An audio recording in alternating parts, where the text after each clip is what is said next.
The search for Australia's lost hospital ship Gordon Rippon had just finished a 4-hour watch on the bridge of the Centaur and was heading for bed. It was 4 o'clock on the 14th of May 1943 and the Centaur, an Australian hospital ship, was just east of Brisbane. It was heading for Papua New Guinea, where Australian troops were fighting the Japanese. The vessel was carrying a full medical staff and the Cairns-bound 212th Field Ambulance Unit, plus a merchant crew. By 4:10 Gordon Rippon, the navigator, was in his bunk. Then came an almighty crash and he was blown across the cabin. I got up and looked out of the door. And saw a sight I will never forget, he wrote later to his father. The ship was way down by the head. All the forepart was one vast sheet of flames, and it was raining drops of burning oil. The Centaur was sinking fast. He grabbed his life jacket and ran outside. I just hopped over the side and swam away from the ship. The funny thing is that I never felt a bit frightened, only dazed, although I never thought for a moment I could get out of it. I just couldn't believe it. The Centaur, undated image. The Centaur was off the Queensland coast when it was attacked. Neither could Australia. The Centaur was marked as a hospital ship and protected under international conventions from attack. Yet it was torpedoed by a Japanese submarine. Of the 332 personnel on board, 268 were killed, including 11 of the 12 nurses. The survivors clung to rafts or debris in the sea for more than 30 hours until rescue came. The sinking caused outrage. Prime Minister John Curtin described it as a wanton and deliberate attack. This deed will shock the conscience of the whole civilized world, he said. Of the ship itself nothing was found. Survivors had drifted from the attack site and the Centaur's final resting place was unknown. Game changer. But more than 60 years later, things changed. It began on the 17th of March 2008, when a team led by UK-based maritime salvage expert David Mearns found the remains of another ship, the was Sydney off Western Australia. An undated image shows the was Sydney in Sydney Harbour. Australia did not expect was Sydney to be found, but it was. was Sydney sank with no survivors in 1941 after a battle with a German raider, the Cormoran, which also sank. The death toll of 645 men made it Australia's worst naval disaster. Finding the Sydney had been viewed as an impossible challenge because of the mystery over what had happened in the battle and the depth of the water. But by piecing together information on its last known location, including from Cormoran survivors, Mr. Mearns defined a search area and, as soon as the Sydney was found, Mr. Mearns said talk turned to finding the lost hospital ship. When I was still at sea, people were writing to me about the Centaur, saying this is a game changer, he said. A campaign started almost immediately on the other side of Australia. They found the Sydney, now let's go find the Centaur. In this photo released by the Finding Sydney Foundation, a capstan in the center of was Sydney's stern sits elevated above the collapsed main deck. Images of the sunken was Sydney made headlines in Australia. Isolation. One person who never imagined this was possible was Jan Thomas. Her father, Bernie Hindmarsh, was the doctor in Macksville, a small country town. When the war broke out, he joined the army. He had three loves, that was medicine, the military and the sea, she said. He started on the Orange, another hospital ship, but then moved to the Centaur, where he was one of 4 doctors on its medical staff. All of them died in the attack. Someone did see him in the water, and then they weren't seen again. He probably was sucked down when the ship went down. As a child, Mrs. Thomas chose to believe her father had swum to Brisbane, lost his memory, and that one day she would find him. We grieved in isolation, like everyone else in those days, she said. It wasn't until 50 years later that she met other families affected by the tragedy, something she found particularly healing. I thought if we could have some way of organizing ourselves, we could keep in touch, she said. That was the start of the Centaur Association. Richard Jones, the association's president, lost an uncle, Gordon Jones, to the Centaur, but it could have been even worse. His uncle was a doctor with the 212th Field Ambulance Unit. His father, an army doctor also bound for Cairns, was offered a berth on the Centaur, but took the train. He got seasick. He didn't think it was a risk they should take having two brothers together, said Mr. Jones. The discovery of Mars Sydney, he said, galvanized the association since it was clear the technology existed to conduct a search. Our primary motive was to find, document and protect Centaur so that opportunists wouldn't go in and find the ship and desecrate it. At the time, they were planning to raise the funds themselves. But the Prime Minister at the time, Queenslander Kevin Rudd, and Queensland State Premier Anna Bligh agreed to back a search. Together they came up with $4 meters. From the left, Bernie Hindmarsh, Gordon Rippon and Gordon Jones. From the left, Bernie Hindmarsh, Gordon Rippon and Gordon Jones. Narrowing the search. After a tender process, David Mearns was brought in. As before, he turned first to primary sources to fix the ship's last known position. Two key contacts were Canadian Chris Milligan, a McGill University-based academic whose uncle died on the Centaur, and Captain John Foley, a Brisbane-based marine pilot and author. In 1993 they published a book about the Centaur, based on years of research. Both met David Mearns to share what they knew. We went through each one of the personal files I had kept of the merchant crew members I had contacted, the survivors. We would go through what they said, what they remembered about the event, trying to get as much first-hand information as possible, said Professor Milligan. Narrowing down the area was critical to achieving an effective and affordable search. But there was a good deal of misinformation.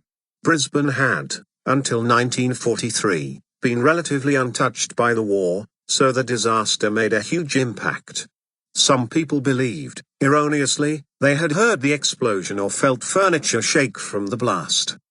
For years many also believed the wreck of the SS Kyogle, a ship sunk by the Air Force in the 1950s for target practice, was the Centaur, and there were other false leads. There were some suggestions that the Centaur was about 20 miles north of where it is. Local fishermen were bringing up bits and pieces. They were getting their nets fouled on something, Captain Foley said. David had to contend with that. But I said, it's not there. It's where Gordon Rippon says it is. About 40 minutes before the attack, the navigator had plotted the ship's position. And, despite questions over its accuracy, he was later very sure he had it right. Two things worried Mr. Mearns about Gordon Rippon's figures. If correct, then the survivors had drifted in the opposite direction to the prevailing current. There were also questions over whether he could have seen a lighthouse used in his calculations. We were using supercomputers in terms of the oceanography to try to figure this out. That's how difficult it was, he said. Preparing equipment as the on-water search gets underway. The on-water search began in late 2009. The sonar were being towed during the search operation. Sonar was towed along track lines to ensure the whole area was covered. Sonar image of the ship on the sea floor. This sonar image shows the Centaur on the sea floor. By December 2009, however, Mr. Mearns had narrowed down an area and the operation could begin. The search zone was a 1,365 square km box east of Moreton Island. Inside the box, 15 track lines formed a grid pattern. Over several days, side scan sonar was towed along these lines, at the end of a 10,000 meters cable, to check the entire area. I was pretty confident, but I wasn't guaranteeing it to anyone.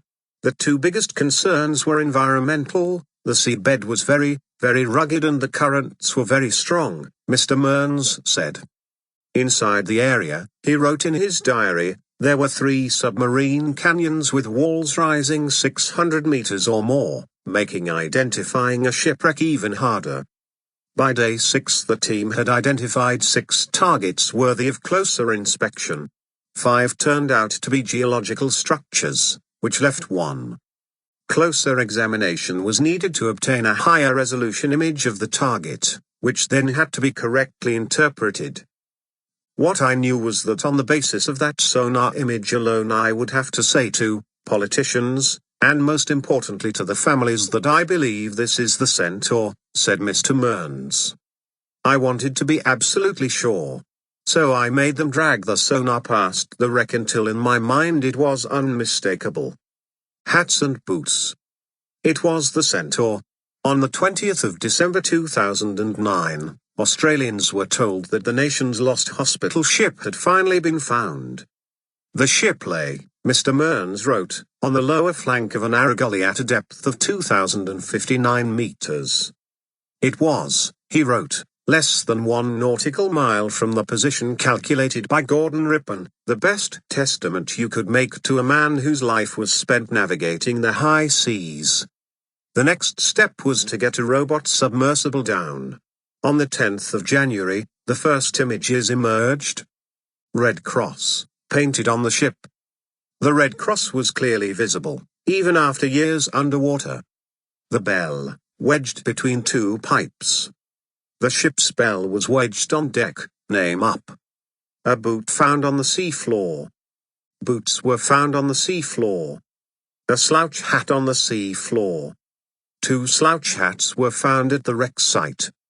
Initially it looked like utter devastation, said Captain Foley, who was with the team, because the first pictures were in the exact area where the torpedo had struck. More of the white hull and the anchor came into view, followed by the paravane, a long pole used to snare mines. Then they could see the green band and red crosses that marked the Centaur as a hospital ship, the crosses still red despite decades underwater. The ship's bell was found wedged between 2 pipes on deck. It was lying with its name uppermost, said Captain Foley, almost as if somebody's put it there thinking someone will want to see it one day. There were other surprising finds.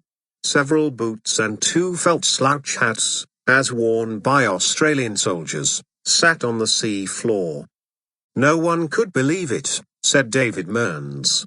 That a felt hat that the merest current would push away would be down there 66 years later. That was pretty stunning. For the relatives, said Richard Jones, the discovery meant a moment of gratitude, one of relief and one of joy and sadness. Everyone found some comfort in knowing where their relatives were, he said. A plaque containing a roll of honor and relatives' messages was sent down to the wreck. Special permission to place it on the ship was obtained, after a test run saw a metal plate sink into the surrounding sediment. The wreck itself was protected under the Historic Shipwrecks Act and the site marked as a military grave. Commemorative plaque, placed on the Centaur. A commemorative plaque was placed on the ship from relatives of those who died. Finally, in September, a commemoration service was held at sea directly above the Centaur. For Jan Thomas, who attended the service, finding the Centaur, and the way it was and continues to be marked by both families and the nation, brought a sense of peace.